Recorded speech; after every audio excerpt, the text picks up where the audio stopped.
All right, good afternoon. I should say good evening, ladies and gentlemen. Charles Strail along with Eric Huffman and Nick Wenzel here. Tonight's presentation,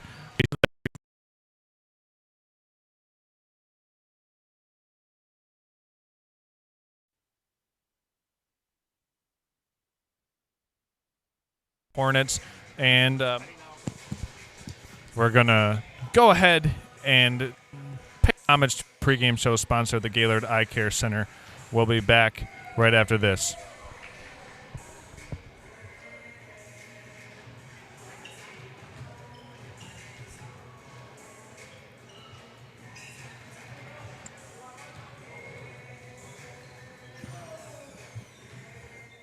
Vision Source and Gaylord Eye Care are proud to be offering their services to local communities across northern Michigan.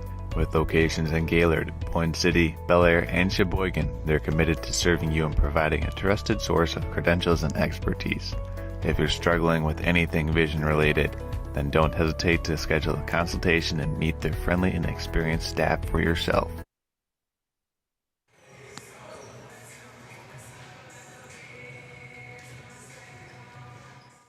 Vision Source and Gaylord Eye Care are proud to be offering their services to local communities across northern Michigan.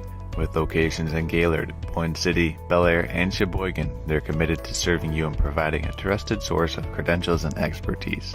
If you're struggling with anything vision related, then don't hesitate to schedule a consultation and meet their friendly and experienced staff for yourself.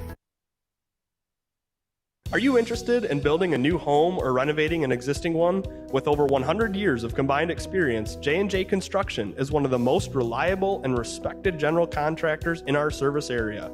J&J is a trusted construction partner valued by architects, subcontractors, financiers, and most of all, their clients. J&J Construction has been completing quality homes and improvement projects that add value to the communities they serve. They bring a passion for innovation and a commitment to quality to every job they do. Call them today.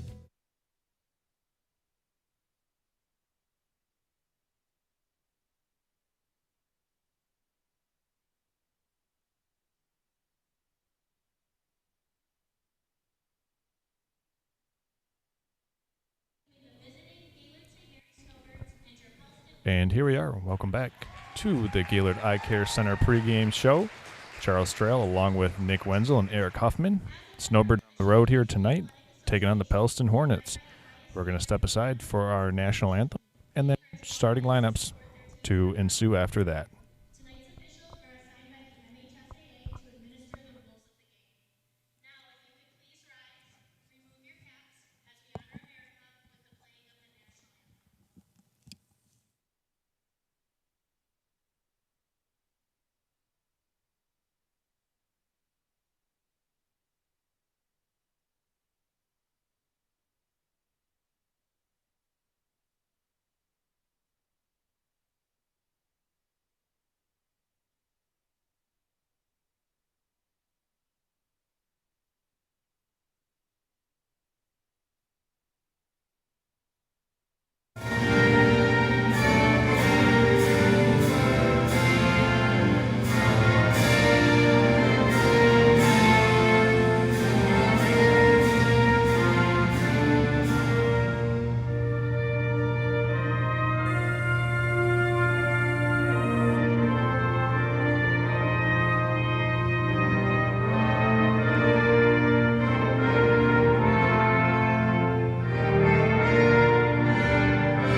The Ski Valley Conference was my senior year. And the rest is history. I think we had the creation of the Great Northern Conference after that. And then everything is all over the place since then. But some great Ski Valley action tonight. Getting ready for the jump tip for tonight. Thank you all for joining us on Next Level. Again, Eric Huffman, and along with my partner, Charles Strail, and Nick Wenzel minding the camera tonight. And away we go. Tip off the St. Mary's to get down to the bottom corner. Back up to the top of the key reel. They'll set an offense, swing it over to the left side. Back up to the top for McKinley, over to the wing. Get a little two-guard action up on the top. Pellston starting out in the zone. And, you know, Eric, you and I talked, the Gaylord St. Mary's Snowbirds will absolutely slaughter zone defenses with their ability to shoot from the perimeter. Daniel Jacobson averaging 4.5 three-point makes per game coming into this contest. So yeah, it looks like a little box and one possibly action. Box and one, or maybe they'll even use a diamond and one. They got somebody shadowing Jacobson to start the game right now. There you go. Good use of the Jacobson ball screen to get that open look to Charlie Cameron down low. And when you get the box and one look, if you're able to screen with the man who's being in the one-on-one matchup, it really puts the defense on its heels. Good execution there on their first possession. Yeah, your passing lanes and your drive lanes, you really got to watch that, especially if Jacobson's able to drive. Then someone's got to stop over it, got to collapse and stop the drive, going to open for the pass. Nice drive up the middle. Knocked out of bounds, it'll stay Hornet ball.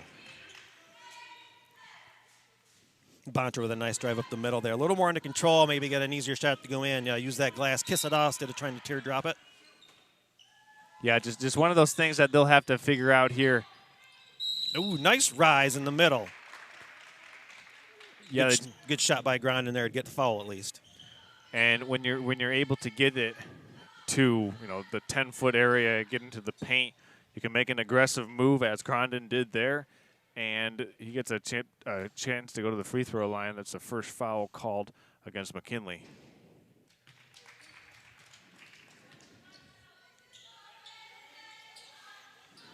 See what he does here on the second free throw. Looks like he kind of stopped and then released instead of using his whole body to come up and use that for part of his strength on his free throw. Let's see if he uses his legs and up and the follow through. A little better that time. He'll get 1 out of 2. Yeah, and that's just what you need. Oftentimes, if you're a scorer, you get to the free throw line, you can settle into the game even better than taking a jump shot. Get to the free throw line, and you get 2 freebies. I mean, that just kind of allows you to get out of it as there's a three-pointer up by McKinley. You could see whenever when St. Mary starts their offense, you've got, looks like Brett Bonter is almost wearing Jacobson shorts to make sure he's not open right away. Jacobson averaging 26 points per game right now as we're well into conference play. So word travels quickly in the Ski Valley as it should, as Jacobson is one of those guys that you need to key in on if you want to have any chance of beating the Snowbirds, who are tied for first in the Ski Valley Conference. Nice drive in the middle and bucket by O'Rourke. And ladies and gentlemen, do not let the record of this Pellston Hornets team fool you. They are very capable. They've lost a myriad of close games. We've got a foul here called on the floor against, I think it was Brett Bonter, but they don't let that record for Pellston fool you. They will play hard. Oh, nice lob off the inbounds, just like they drew it up. Nathan O'Connell, and that's one of the Snowbirds' staple baseline out of bounds plays. Whenever they can run that blob set, they like getting the tall, lengthy O'Connell, an easy one right at the rim. A nice flash to the high post. Yeah, at St. Mary, I can see what they're doing. Defensively, St. Mary's, they're not getting in quite position to be able to see the ball and their man at the same time, and that's where Pellston's able to get open right now in the inside. There's an overhelp on that box and one, and bam. Open three. You got to get out there, get a hand in their face. And that's Cooper McKinley, the freshman. So Gaylord St. Mary starts 2 freshmen and a sophomore to go along with their 2 senior guards. And Cooper McKinley knocks down the first distance shot of the night. See if Pellston gets something started up here. Turn more into kind of a dribble contest for this stint of offense down here in the Hornet offensive end. Ends up in a turnover going the other way. Nice dump inside. Nice block for the defense. Yeah, that was Grondin on the rejection. Charlie Cameron had it down low, and Grondin denied it. It was a nice play by Grondin. You can see early on, too, a couple of nice drives and nice couple bounce passes, dump-offs to Cameron. Oh, his name escaped me for a second. To Cameron. If he stays alive inside, he'll get plenty of opportunities throughout the night. Little high pick and roll here, but they didn't clear out that corner there, Eric. If they were able to clear out that corner and get the empty side ball screen, it would have been, a lot harder to guard.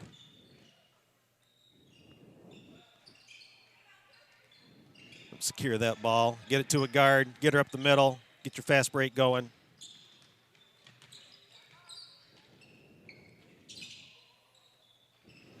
Good work, good attack by Grondin. What he's got to be careful of is, too, when he's going inside, he's looking more for the contact than looking to make the basket. Yeah. And that can get you in trouble. That's a nice move right there, just unable to get the right English off the backboard for Jacobson. I believe that's his first shot attempt of the game. He'll have to find a rhythm in transition, and the Hornets are really selling out to try and take him away. But this St. Mary coaching staff has a lot of tricks up their sleeve to try to get their best player the ball. Oh, nice steal. Got the 2-on-1.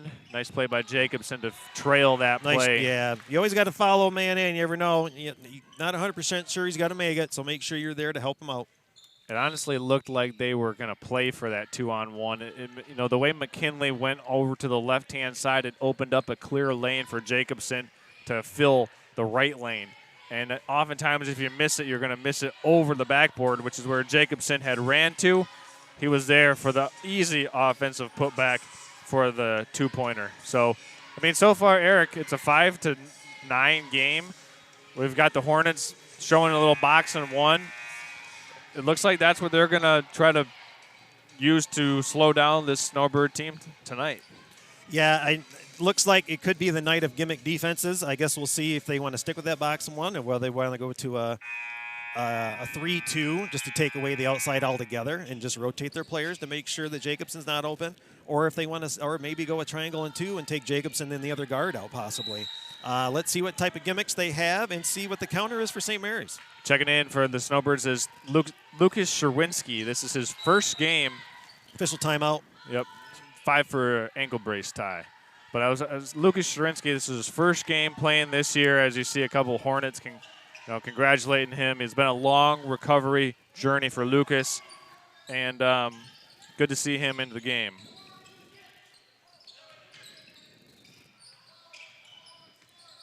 Good save by Pellston. And a nice back door. Oh, yeah. Nice. Able to rise that up and kiss it off the glass. Yeah, that was Connor Keller, and Snowbirds were overplaying toward the perimeter, and just the simple little backdoor cut, and he got an easy basket. Yeah, depending on who's on the court, they're kind of switching off. You've got Keller riding Jacobson around the court right now, just trying to stay in front of him as much as possible, and if so, deny the ball. He's going to fight over the screens, it looks like, for now. Obviously, you don't want to go underneath, or he'll step back up and light you up all night long. He gets a foul underneath. And right there, you saw one of the downsides of playing that box and one coverage, weak side rebounding, as O'Connell was able to corral it and got fouled and will go to the free throw line. It's one of the hardest things to do when playing a defense like this, is to be able to find a player, as Tom Izzo likes to say, hit, find, and fetch. It's hard to hit a player when you're playing this box and one defense. And then it's even harder to go fetch the ball because you're out of position. It'll be interesting to, especially with the way Pellston's doing defense right now, with be able to drive and the dish, if free throws are going to become a factor, because you could see St. Mary's at the line quite a bit tonight. As Nathan O'Connell has his 4 points now to lead all scorers, I believe. Yeah. That is correct.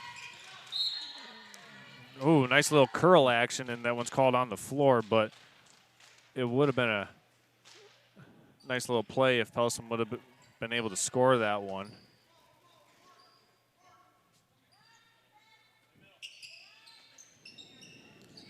Pellston a little 4-cross action, but they really don't have anything set up. You got to do some type of screen action or find a way to get somebody open, almost like they're just kind of try to get to an open spot. Yeah. Sam O'Neill trying to make something happen and it hit the ref who was standing on the out-of-bounds line. So, well, actually, it didn't look like the ref was out of bounds, but no, but that whole possession down at this end, Yeah. it was kind of bad from start to finish, which ends up in the turnover and going the other way. this first quarter moving very quickly. Not a lot of stoppages of play. We've had a couple free throws, but only a few fouls on each team so far. So it's moving at a good pace.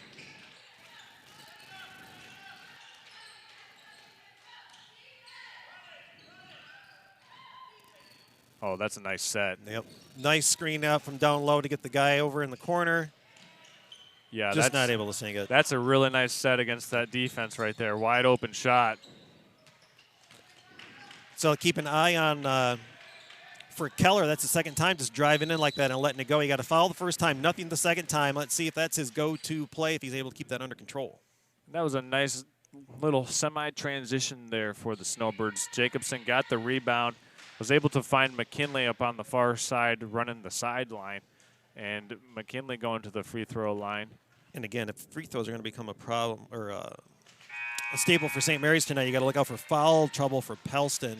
Yeah. As that was Sam O'Neill's second. yeah, I was about to say it was a second. And if you look at the Hornet bench, they don't have a lot of depth.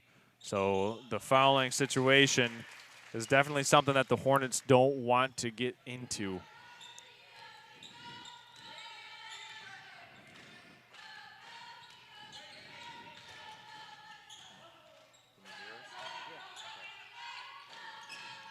And kind of starting their set with a 5-out action. Really nobody on the inside, just trying to do a little bit of weave and see if they can't drive and try to create something. A little more organization on offense for Pellston on the offensive end going forward. So get some continuity. See what they got here. I'd imagine Snowbirds will play for the last shot of this quarter. Nice screen. Nice. Nice look inside, yeah. Nice way to find him, get in position, protect that ball, and get to foul. And, you know, that was interesting there. The Snowbirds knew that there was that box and one, but they ran a man play against the zone and ended up with a wide open pass down on the low block. It just ended up with it being an overload on that one side of the zone. And that's a lot of times what you can do as the first free throw's missed. A lot of times you can do with that. You can do it like a two-man game with a box and one. You can play just pick and roll with the one that's being guarded man to man. You can do 1-3-1. You can do 1-4. You can open up all sorts of things. And that's nice to see right there for Lucas Sherwinski, his first point scored of the season, and it comes at the free throw line. So that's nice to see. Good to see you back out here, Lucas.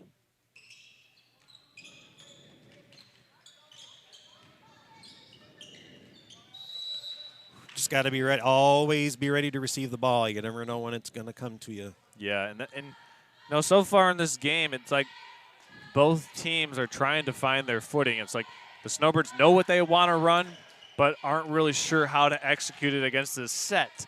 Pellston knows what they want to run, but just can't execute it.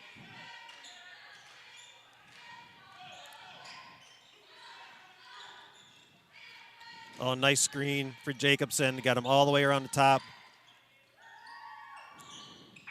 Oh, just before the buzzer, the three is good. Yeah, Hogan McKinley knocks it down after one quarter. Snowbirds up by 10. We'll step aside and be back after this. Are you interested in building a new home or renovating an existing one? With over 100 years of combined experience, J&J Construction is one of the most reliable and respected general contractors in our service area. J&J is a trusted construction partner valued by architects, subcontractors, financiers, and most of all, their clients. J&J Construction has been completing quality homes and improvement projects that add value to the communities they serve. They bring a passion for innovation and a commitment to quality to every job they do. Call them today.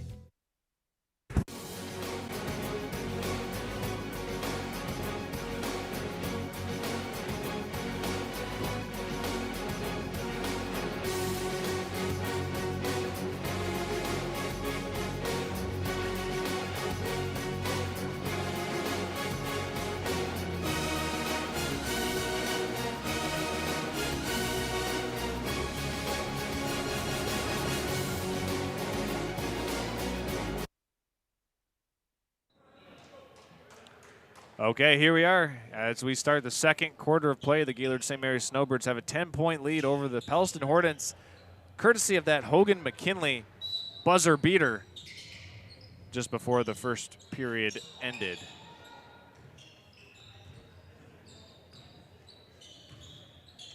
It'll be Hornet basketball here to open this second quarter of play.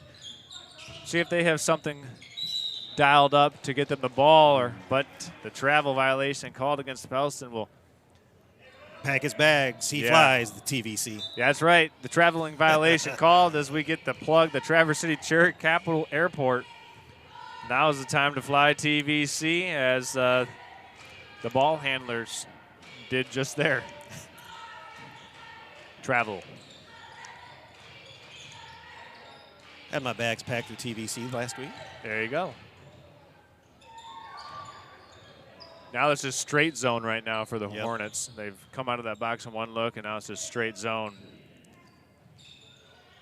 Ooh, you got to be careful if you're going to stick in a 2-3. You might want to go 3-2. You're going to give up those open threes all night long. Right, especially from the wings. That's a spot where you can give up that open three-pointer. Now 3 made threes for the Snowbirds here in just over 9 minutes of play. Yep, just out of control on that drive back to St. Mary's. You know, Eric, the last time you saw this Gaylord St. Mary team was against the Bel Air Eagles, and they had a hard night shooting that night. But, you know, now that the Snowbirds have kind of gotten more shots up in through this season, what have you seen that looks different about them in terms of the other guys on this team in terms of their development outside of Daniel Jacobson? You know, besides that wide open turnover I just watched, probably should have been an offensive foul on that, by the way, because number 3 kind of pushed off with the off arm. No reason for him to be arguing with the official right now. So anyway, getting back to what we were talking about, I think just their continuity. They just didn't look like they had any fluency to everything. Sure. And now they got more fluency, like I said, continuity to what's going on, and people are starting to realize where people are going to be at certain times off of certain plays, like on drives where someone's going to be for a dump off, or when they drive to the basket, that guy's going to be opened up over in the corner. Those things they're picking up and getting used to those things as the season's gone on. Right, just kind of being able to see and feel the game better. Yes, sir. We had a turnover, and that was a nice little runner by Brennan Baker for Pellston that brought them back to an 11-point deficit. First points of the quarter for the Hornets. And next dead ball timeout, we'll break down on our coaches cam here and show you how this Snowbird team is navigating this Hornet defense. As you see an overplay on the zone, and when you give that up,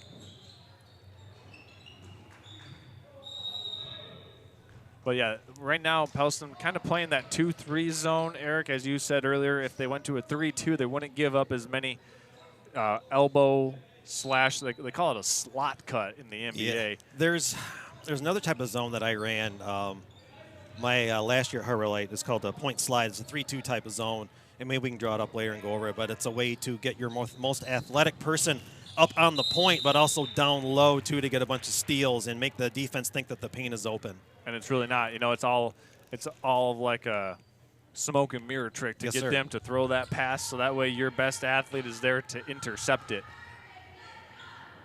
Heading to the free throw line for the Hornets.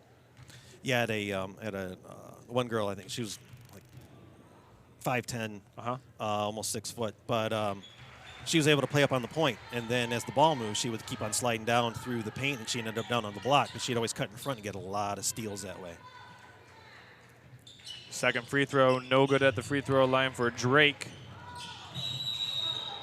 And this one going out of bounds right in front of us, as you see right there.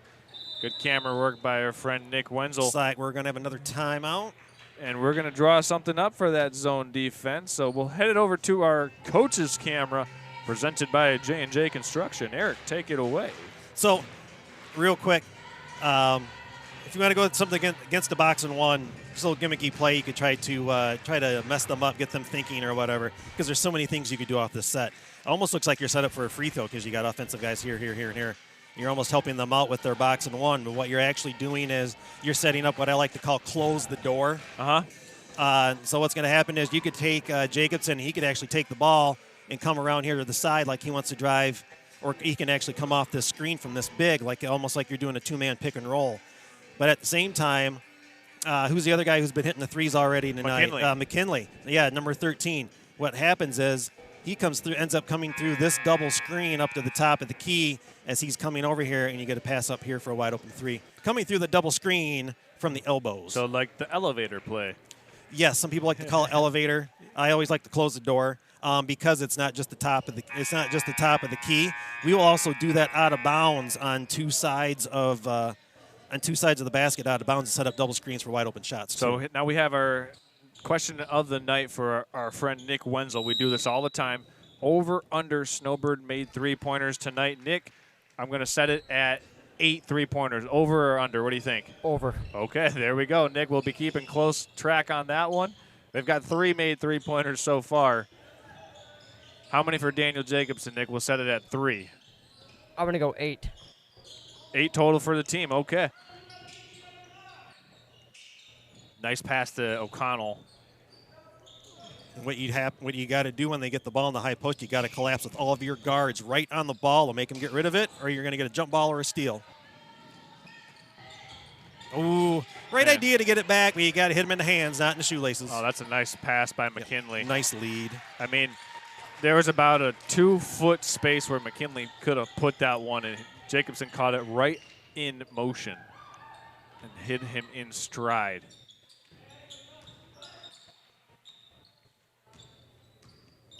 It's okay if you're out there as long as you've got a set going up. And all of a sudden we're playing 3-on-1 ball, and we've got nothing going on right now. Oh, that's a nice friendly roll. Shooter's touch on that one. Give it a second chance to go in, my friend. I'd like to call that a county taxpayer roll.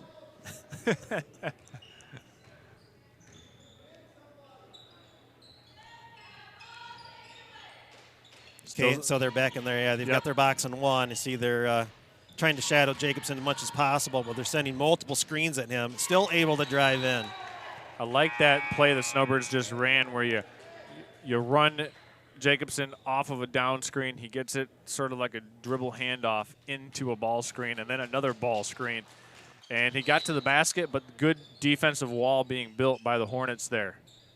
Just got to be careful that that's too much Olay defense kind of watching him go by. You need to step in front, maybe try to take a charge once in a while. Get him quit taking those drives. That three-pointer no good by Jacobson. Bring that ball to the middle. You might have a guy open on the other side like you did. And all of a sudden we're fumbling the skip pass with a turnover. Yeah. Don't get me started, Coach. You got to get to the middle of the floor on that semi-transition break. That way you space the floor properly with your transition running lanes. If you don't, it makes it easy to guard. 3 lanes filled, and if the lane is filled in front of you, then back off and be a trailer. All you're doing is getting in the way.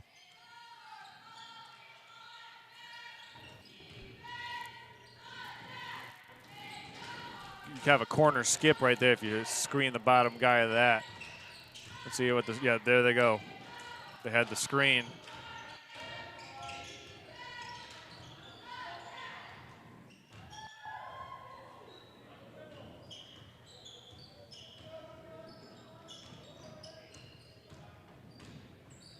You had somebody slide over and help that time, and you haven't had yet. Now you're going to get the double dribble, or they called the travel. Yeah.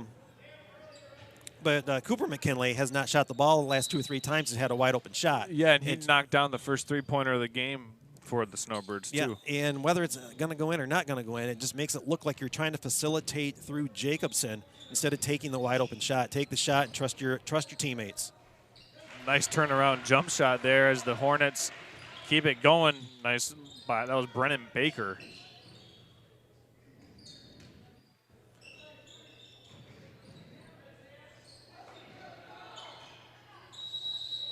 Yeah, nice move by O'Connell. He caught it on the baseline and was able to make a pretty strong move, and he'll go back to the free throw line. That is the, let's see, first foul against. Nope, they hadn't had the number up yet. There we go. That's going to be 3 on O'Neal now. Yep. Wow, that's a big one as this Pellston Hornet bench is not deep. I'll do a quick check on our 3-point total so far for the Snowbirds. There, we got 3 or 4. Totals for the Snowbirds so far, we are at 3 for the evening. Okay, Nick, so you need to get over 8.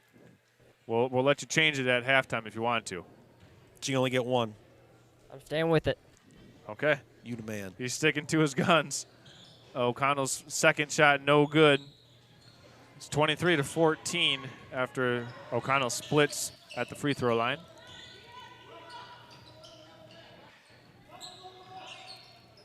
Snowbirds looks like 6 for 8 from the line so far.